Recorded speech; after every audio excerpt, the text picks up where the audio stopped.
लोकशाहीचा बुलंद आवाज, रिपब्लिकन वार्ता, महाराष्ट्र. खुले जिल्हा कारागृह पैठण येथे आंतरराष्ट्रीय मानवी हक्क दिन उत्साहात साजरा. तालुका विधी सेवा समिती व जिल्हा व अतिरिक्त सत्र न्यायालय पैठण यांचा उपक्रम.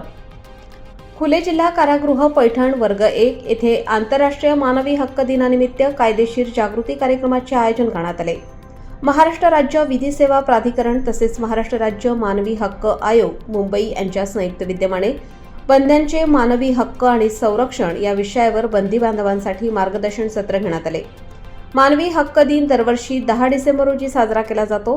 1948 मध्ये संयुक्त राष्ट्रांनी मानवी हक्कांची सार्वत्रिक घोषणा स्वीकारल्याच्या स्मरणार्थ हा दिवस जगभर मानवाच्या मूलभूत अधिकारांबाबत जागरूकता निर्माण करण्यासाठी पाळला जातो.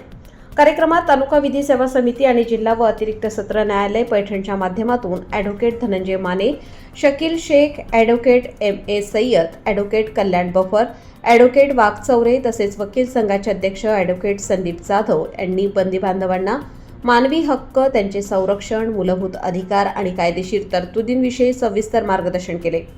मान्यवरांनी स्पष्ट केले की मानवी हक्क म्हणजे जीवन, स्वातंत्र्य, समानता आणि प्रतिष्ठा यांच्याशी संबंधित मूलभूत अधिकार. भारतीय राज्यघटनेच्या भाग 3 मध्ये मूलभूत अधिकारांच्या स्वरूपात यांचा समावेश आहे. जात, धर्म, लिंग, वंश किंवा राष्ट्रीयत्व याच्या आधारावर कोणालाही या हक्कांपासून वंचित ठेवता येत नाही. आरोग्य, शिक्षण, आर्थिक व सामाजिक अधिकार हेही मानवी हक्कांच्या व्याप्तीत येतात, असेही त्यांनी सांगितले. कार्यक्रमास खुले कारागृहाचे अधीक्षक राजेंद्र निमगडे, वरिष्ठ तुरुंग अधिकारी दीपक भोसले, तुरुंग अधिकारी बालाजी शिंगाडे, सुभाष खांडे, अन्य अधिकारी, कर्मचारी तसेच मोठ्या संख्येने बंदी बांधव उपस्थित होते.